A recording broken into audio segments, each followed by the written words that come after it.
Oi, pessoal. Aqui é a professora Roberta, mais uma aula de biologia. E aí, verminoses. Porém, verminoses 1, que vai ficar um pouquinho dividido esse assunto por ser uma quantidade boa, né, de doenças.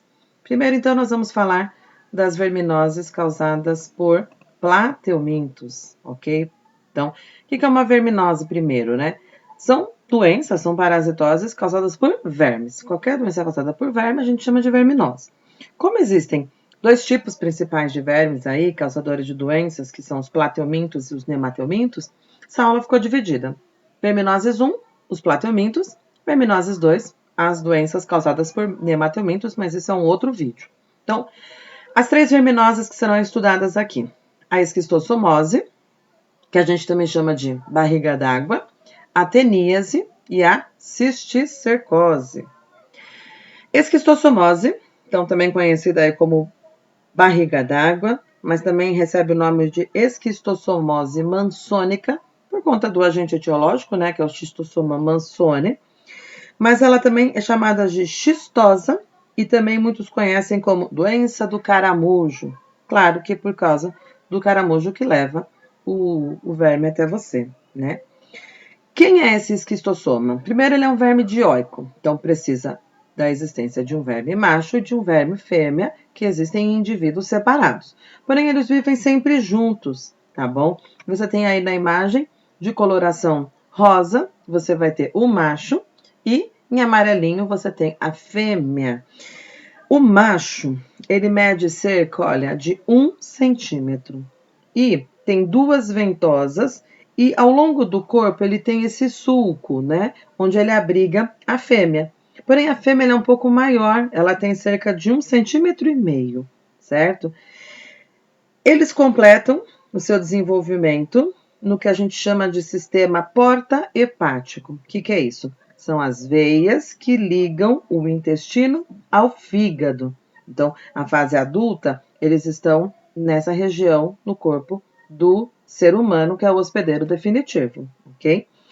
O hospedeiro definitivo é o ser humano, por quê? Porque ele abriga a forma do parasita em que ele apresenta a forma reprodução sexuada. Então, quando o parasita estiver em um hospedeiro e dentro desse hospedeiro ele se reproduzir sexuadamente, esse hospedeiro é chamado de hospedeiro definitivo, ok? E aí, olha, o hospedeiro intermediário é o caramujo. Porém, não é qualquer caramujo, é esse do gênero Bionfalaria, que é o hospedeiro intermediário, ok? Falando ainda um pouquinho sobre o agente etiológico, né, o verme esquistossomo, a fêmea, ok? Ela, na sua fase adulta, aí, no hospedeiro definitivo, que é o ser humano, ela bota, né, ela coloca aí cerca de 400 ovos por dia nas veias e nos capilares do intestino. O que vai causar aí? Vai causar uma inflamação nesses vasos sanguíneos.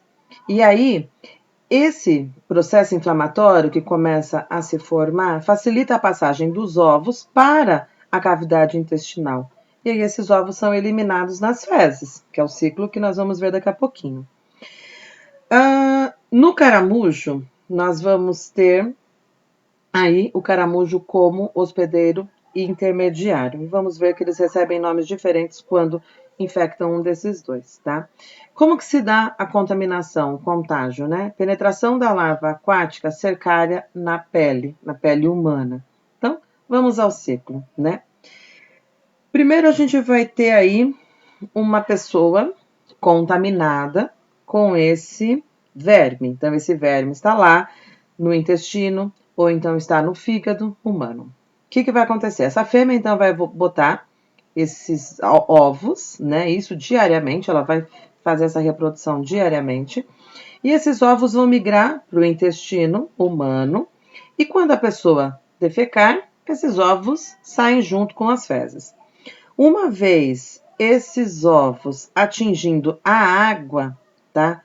Os ovos vão se romper e vão liberar uma larva ciliada, ela tem a capacidade aí de natação, e essa larva ciliada, ela se chama miracídio, ok? Esse miracídio ele se movimenta ativamente e ele tem um tempo de vida aí de 8 a 12 horas na água. Depois disso, ele só consegue sobreviver, o miracídio, certo? Ele só consegue sobreviver se ele entrar em um caramujo do gênero Bionfalaria, que é para completar seu ciclo de desenvolvimento. Beleza, passou essas 8, 12 horas, entrou no caramujo, pronto. Agora o ciclo, né, não está interrompido ainda. No caramujo, esse miracídio cresce, ok? Se desenvolve, e se desenvolve no que a gente chama de, assim, saco, né? Com centenas de células reprodutoras, que a gente chama de esporocisto primário, ok? Que seria um cisto com células reprodutoras dentro. Através de reprodução assexuada, lembra que é o hospedeiro intermediário? Então, através de reprodução assexuada, vão se formar esporocistos secundários, que vão originar agora outro tipo de larva, tá? Então, entrou o miracídio no caramujo. Nesse caramujo, formou o que a gente chama de esporocisto primário, ok? Se reproduziu assexuadamente, formou-se, então, esporocistos secundários e deram origem à larva cercária. Essa larva cercária, ela tem agora a capacidade de penetrar a pele humana. Só um detalhe antes, tá bom? De um único miracídio que entra no caramujo, podem sair até 300 mil cercárias de um único caramujo. Então, de novo, garantindo a sobrevivência, essa é a grande evolução, né, da natureza. Entra um miracídio, umzinho, uma larva ciliada. E aí, para garantir a sobrevivência da espécie, mesmo porque não são todas as larvas que vão encontrar ser humano. Então, tem que realmente produzir um número imenso de seres para que pelo menos alguns consigam fechar esse ciclo, né? Então, vamos lá. Essa cercária, então, ela abandona o caramujo, certo? E ela tem que encontrar agora humano, tem que encontrar a pele humana. E ela é atraída pelo calor da pele humana na água. Só que ela tem 2 dias para encontrar pele humana. Caso contrário, ela morre. Então, de novo, por isso que tem que ter uma quantidade muito grande de larvas, porque a mortalidade aí vai ser em massa também, certo? Essa larva, a cercária, agora, ela possui características que facilitam a penetração na pele humana, certo? Então, ela tem uns ganchos que conseguem furar, vão penetrar o ser humano. E ao penetrar na pele humana, ela pode, tá? Não é uma questão obrigatória, mas ela normalmente, na reação alérgica normal, ela vai causar no ser humano e vai causar uma coceira, vai causar uma vermelhidão, vai causar dor, porque ela está perfurando a pele humana. E aí, o que as pessoas, né, conhecem aí como lagoas da coceira, porque elas sabem que se elas entrarem ali para fazer, ou de repente uma atividade de casa, né, porque muitas vezes são usadas aí essas lagoas para lavar uma roupa, para lavar até mesmo louça, ou simplesmente para nadar, para diversão, né, a pessoa já sabe, não, vamos ali na Lagoa da Coceira, porque eu sei que toda vez que eu vou lá, eu saio coçando. Mas como faz parte do hábito, da cultura da pessoa, ela não se importa, né? E talvez não tenha nem conhecimento de que seja dessa maneira, né? Então, informação é tudo, né? Então, penetrou na pele, desculpa. A larva penetrou na pele, causou essa reação alérgica, vai causar essa coceira. Essas larvas, então, atingem a corrente sanguínea e vão migrar para as veias, né, do fígado e do intestino. Atinge também outros órgãos, claro, né? E aí pode atingir, então, o fígado, pode atingir o baço, ok? E pode causar o quê? Diarreia, pode causar dores abdominais, a pessoa pode vir a ter um emagrecimento. Só que tem um outro problema agora, né? O baço e o fígado, eles crescem, aumentando o volume mesmo da barriga, né? E você também tem extravasamento de plasma para o abdômen, fazendo com que a barriga fique bem destacada mesmo, né? Bem proeminente. Agora, como que eu evito essa doença, né? Como que eu vou combater essa doença? Então, algumas medidas simples até, só que a gente precisa de uma ajuda política também, né? Então, primeiro, construção de redes de esgoto, para evitar mesmo que esses ovos desses parasitas atinjam água contaminem o solo e o ciclo continue infectando, né, os caramujos e os seres humanos. Tem que ser uma educação sanitária também, tem que haver esse tipo de informação para essas pessoas, porque às vezes ela até tem banheiro, ela até tem tudo na sua residência, mas por costume, por cultura, utiliza essa água, né, como fonte aí de despejo, né, de resíduos. Precisamos também, se quiser combater essa doença com eficiência, eliminar o caramujo, né? Mas aí, para não causar um desequilíbrio ambiental e sair matando todos os caramujos que encontrar pela frente, uma ideia é fazer a controle biológico, né?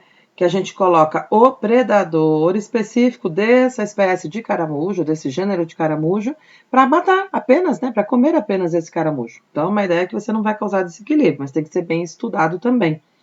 Você pode evitar o contato, né, com a água, mas é uma questão já meio cultural. E, claro, se você quer interromper qualquer ciclo de qualquer doença, trate os doentes, né? Senão não adianta combater mais os outros fatores se você tiver os doentes ali permanecendo com todo esse ciclo, ok? Uma dica, né, interessante, algumas pesquisas que foram feitas a respeito disso, que fala, evite contato, né, com a água das lagoas da coceira. Mas, não podendo evitar a lagoa, pede-se que evite entrar nesses rios, nessas lagoas, nas horas mais quentes e luminosas, que é das 10 às 4, que é o momento em que as cercárias saem do caramujo. Só que é um problema, né? Porque das 10 às 4, que é a hora mais calorosa, é a hora que as pessoas realmente vão querer entrar para se refrescar, é um problema. Mas fica a dica, né? De repente, a informação, né? Vale. Ok? Próxima doença, nós temos aí, na verdade, duas doenças que estão juntas, que é a teníase e a cisticercose. E estão juntas, por quê? Porque são doenças causadas pelo mesmo verme, né? Que a gente conhece aí como tênia. Porém, vamos por partes, né? Vamos primeiro para a teníase, ok? Depois a gente migra para cisticercose. Teníase é uma doença, então, causada por dois vermes, a tênia solium e a tênia saginata. Esses vermes, a tênia, tênia, ela é hermafrodita, né? A gente fala que ela é monóica. Então, ela tem os dois sexos. Isso faz com que a gente também chame ela de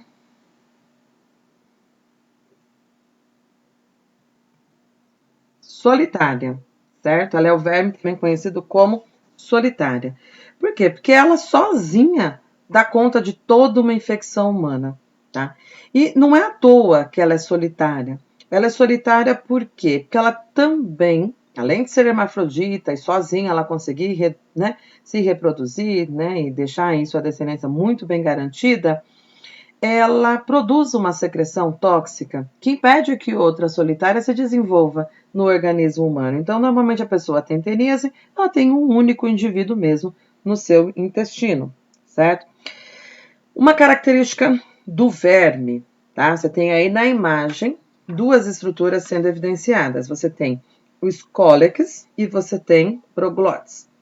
O escólex é uma região aí que a gente fala de região anterior, que representa a cabeça, e você percebe que tem ganchos, tá? Esses ganchos vão permitir que o verme se prenda na parede do intestino do hospedeiro. Então, são ganchos que vão furar mesmo, perfurar, para ela sugar os nutrientes, porque ela é um parasita, e tem ventosas, certo? Então, além do gancho, ela tem essas ventosas na lateral, você percebe aí pelo menos duas em evidência, que vão grudar na parede do intestino e a partir daí ela fica sugando nutrientes. O que ela tem também agora são proglotes. Cada anelzinho desse do corpo, ela tem, e nós chamamos de proglote. Quantas proglotes ela tem? Tudo vai depender do tamanho dessa tênia. Nós temos tênias aí de diferentes tamanhos, de acordo com a espécie, onde tem registros da tênia saginata, tem registros de 9, 10 metros de comprimento, enquanto que a tênia solium ela tem, em média, 5 metros. Então, de qualquer maneira, é muito grande. Então, a quantidade de anéis, claro, vai depender do tamanho desse animal, certo? Então, são milhares de anéis. Cada anel, cada proglote, ele contém todas as estruturas reprodutivas. Então, em cada anel, nós falamos que é um sistema reprodutor presente em cada proglote. Então, tem útero, tem testículo e tem o ovário. Então, ela consegue se autofecundar e armazenar esses ovos gerados ali. É uma adaptação, assim, extraordinária para um verme só. Um verme que é comprido, porém, ele é magrinho, ele é pequeno, tá? Essas proglotes, o que a gente tem agora? Quanto mais próxima da cabeça, a gente fala que é uma proglote jovem. Então, tem os órgãos reprodutivos, sim, tem o útero, tem os testículos, tem o ovário, porém é jovem, como se fosse uma criança mesmo, né? Não é capaz de engravidar, de se autofecundar nem nada.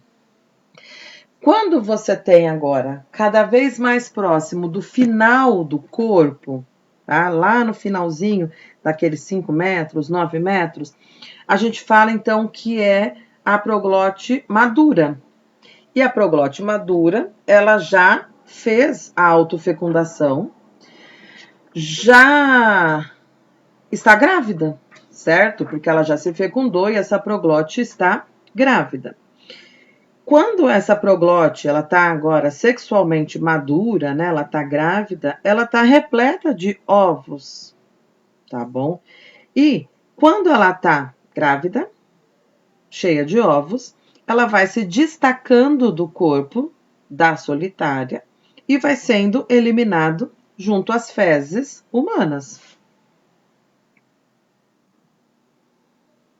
Agora, com relação a números, né? Quantos ovos são liberados por dia, né? Quantas proglotes também são liberadas. Então, por dia, em média, as tênias, elas liberam aí 10 ovos, 10 proglotes, desculpa, peraí. Só recapitulando. Cada tênia, por dia, pode liberar até 10 proglotes, ok? E essas proglotes, você vai lembrar que ela está grávida. Então, dentro de cada anelzinho desse que ela libera junto com as fezes, tem ovos. Porém, dentro de cada proglote pode ter aproximadamente 80 mil ovos de tênia, tá? E é aí que mora todo o problema. Olha a quantidade absurda de ovos que ela precisa reproduzir, tá? Mas, de novo, é uma questão evolutiva, como não tem certeza de que todos vão sobreviver, eu preciso soltar um número imenso para, pelo menos, garantir que minha espécie sobreviva, tá? O que acontece agora? Esse ovo vai ser liberado nas fezes humanas e vai infectar, no caso, o hospedeiro intermediário. O hospedeiro intermediário, ele vai ser variável, tá? O hospedeiro definitivo é sempre o ser humano, é o que vai sofrer, de fato, da doença. Porém, se for o porco, o hospedeiro intermediário, a tênia que infecta ele é apenas a tênia solium. Se for a vaca, né, um bovino, nós vamos ter a tênia saginata. Então, nós vamos ter uma variedade aí com relação ao hospedeiro intermediário, mas de qualquer maneira, ambos esses vermes chegam ao ser humano como hospedeiro definitivo. Como que o ser humano se contamina com esse verme? Comendo a carne do animal, ou do porco, ou da vaca. Só que essa carne vai ter que estar mal passada e contaminada com os cisticercos. O que é cisticerco?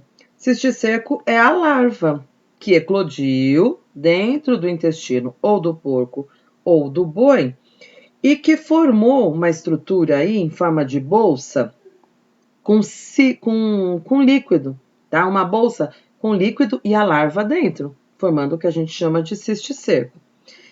Vamos para o ciclo agora. Aqui tem um exemplo, olha, do contágio com relação ao porco, certo? Poderia ser o boi, mas está representando como porco. Então, uma pessoa contaminada, né? liberou nas fezes esses ovos, né, do verme, e o ovo entrou em contato com o solo, esse solo, né, esse porco, né, ou esse boi, teve contato com esses ovos e ingeriu. Uma vez esse ovo ingerido aí pelo porco, essa larva, né, desculpa, esse ovo, o porco ingeriu o ovo. O ovo vai eclodir no intestino do animal. Eclodiu, vai sair uma larva. Essa larva migra, né? Passa pela corrente sanguínea e vai migrar para a musculatura. Algumas migram para o cérebro do hospedeiro, pode ser do porco ou do boi, mas a grande maioria vai se instalar nos músculos, certo? E lá ela vai ficar nessa estrutura de cisticerco. Agora, aí é que mora o problema, porque uma vez essa larva viva, esse cisticerco está vivo, certo? Dentro do músculo do porco ou dentro do músculo do boi, essa carne serve de alimento para nós humanos, certo? E se você vai comer e não frita muito bem, não cozinha muito bem, come ela bem mal passada, você tem a chance de ingerir esses cisticercos vivos e aí ele vai começar o ciclo dentro do seu intestino. Porém, diria assim que hoje em dia, né, comer um cisticerco, a probabilidade é um pouco pequena, a não ser um descuido mesmo que você tenha ao ingerir a sua carne, tá? Por mais que você goste de comer ela mal passada, porque esses cisticercos são visíveis, tá? No entanto, que as pessoas chamam eles de canjiquinha. Então, eles têm aí alguns um centímetro, meio centímetro de tamanho, são branquinhos, são esferas branquinhas, meio transparentes, espalhadas pela carne. Não vai ter um cisticerco, só uma bolinha. Quando tem a contaminação, você tem de muitos. Então, elas são muito visíveis na carne, o que vai deixar você duvidoso, e você não vai comer. Então, e tem mais. Hoje em dia, comer uma carne mal passada com cisticerco, meio difícil, porque nós temos a vigilância sanitária fazendo toda a fiscalização, né, dos órgãos que vendem aí esses alimentos. Mas vale a pena sempre olhar, sempre verificar a fonte, né, a origem da carne que esse açougue está recebendo, certo? E aí, então, esse cisticerco, uma vez ingerido, né, pelo ser humano, essa carne mal preparada, esse cisticerco vai ser ingerido, né, vai descer todo o tubo digestório, no intestino vai desfazer essa capa, né, essa capa protetora, e essa larva vai sair. Essa larva vai ficar ali no intestino humano e vai crescer, vai se transformar na larva adulta, na tênia adulta, e vai continuar todo o seu ciclo reprodutivo, contaminando de novo as fezes e o outro animal pegando, tá? Agora, esse ciclo você percebe que ele migra agora de novo para outro ser humano, porque esse mesmo ciclo, essa mesma tênia, tá? Igual apenas, olha, vou voltar aqui o slide, apenas a Solium, por isso que foi representado com o porco naquele esquema. A tênia saginata, ela fica entre corpo humano e o corpo do bovino e só. Fica só entre eles ali e nesse ciclo infinito, ok? A tênia solium, ela também fica entre porco e ser humano. Só que tem um porém, tá bom? Caso um ser humano esteja contaminado com a solitária e ao invés do animal hospedeiro, né, intermediário, que é o porco, ter contato com os ovos, for o próprio ser humano ingerindo os ovos, o ser humano agora vai se comportar como hospedeiro intermediário. É um animal, é um mamífero, então o ciclo para a tênia vai acontecer como se fosse no porco. O que acontece então? Se agora o ser humano, ao invés de ingerir o cisticerco, que é uma fase larval, certo? Ingerir o ovo, que foi liberado por um ser humano, ou por ele mesmo, né? Ou por outro ser humano, ele vai ingerir os ovos.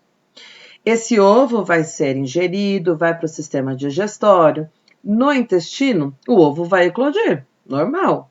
Só que agora vai migrar para onde? Para o músculo. Vai migrar para o músculo, igual no porco, migra para a musculatura. Porém, eu falei, ele pode migrar para o cérebro também. E aí que a bagunça acontece, né? Porque migrando para o cérebro, a gente tem a doença que a gente chama de cisticercose humana. É uma doença muito mais grave que a teníase, tá? Por quê? Porque agora o ser humano ingeriu o ovo, essas larvas vão se desenvolver no músculo, ela não vai atingir a forma adulta como atinge no intestino, ela vai ficar na forma de cisticerco. Só que no cisticerco, eles podem se alojar no cérebro, nos músculos, podem se alojar no olho, ok? Pode levar aí uma cegueira, mas atingindo o sistema nervoso, ele pode levar à morte, certo?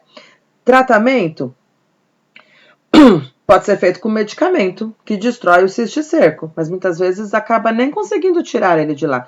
Ah, preciso tirar, tudo bem, vou tentar fazer uma cirurgia, mas a gente sabe que todas as cirurgias são de risco, então não vale muito a pena, às vezes, arriscar. Então, como que eu vou prevenir essa doença? Tá? Ah, eu só não vou comer carne então. Não, tem medidas muito mais simples para impedir essa doença. Primeiro, educação sanitária, né? A partir do momento que esses animais hospedeiros não tiverem contato com fezes humanas, pronto, você encerrou boa parte desse ciclo, certo? Eu vou tratar os doentes, de novo, sempre que eu tratar os doentes, é uma medida importante de tratamento, né, de interromper todo esse ciclo, ok? E a criação aí de redes de esgoto, então, o saneamento básico, muito importante e extremamente necessário para fechar e encerrar todo esse ciclo. E aí, aqui, eu vou ter para vocês uma comparaçãozinha, né, da cisticercose e da teníase. Então, como medida da teníase, evitar a ingestão da carne tanto suína quanto bovina, mal cozida, né? A cisticercose, evitar a liberação desses ovos da tênia no ambiente, aí para que o ser humano não faça essa ingestão. E aí, é claro, ó, saneamento básico, toda essa rede de esgoto sendo formada aí. Se não tem condição de fazer a rede de esgoto, porque é um lugar muito distante, faz a fossa séptica, mas bem distante dos lençóis freáticos, de lagoas, né? Lavar bem os alimentos que de repente forem consumidos crus, porque é assim que se pega a cisticercose, esse alimento cru que está contaminado com o ovo por ter tido contato com a água contaminada com esse ovo, certo? Então, algumas medidas de higiene básica, né, que a gente sabe aí, para evitar muitas outras doenças, também serve para a cisticercose. Agora, como observação, aqui está em destaque em amarelo, isso é bem importante, isso é cobrado de vocês, tá? Nas questões aí no vestibular. Em que a principal diferença entre as duas tênias, né, a Solium e a saginata, é que o animal é sempre o hospedeiro intermediário, o ser humano é sempre o definitivo para quem? Para a tênia saginata, ok? Já para a tênia Solium, o ser humano ele pode fazer os dois papéis. O ser humano tanto pode ser o hospedeiro definitivo, quanto ele pode ser o hospedeiro intermediário. Então, cuidado com essa observação na hora de responder as questões, tá? Porque tem muita pegadinha justamente com relação a estágio de vida, né? Cisticercose, o ser humano ingere o ovo. Na teníase, o ser humano ingere a larva. Então, é uma observação boa para vocês terem aí para as questões do vestibular, ok? Eu fico por aqui. Até a próxima.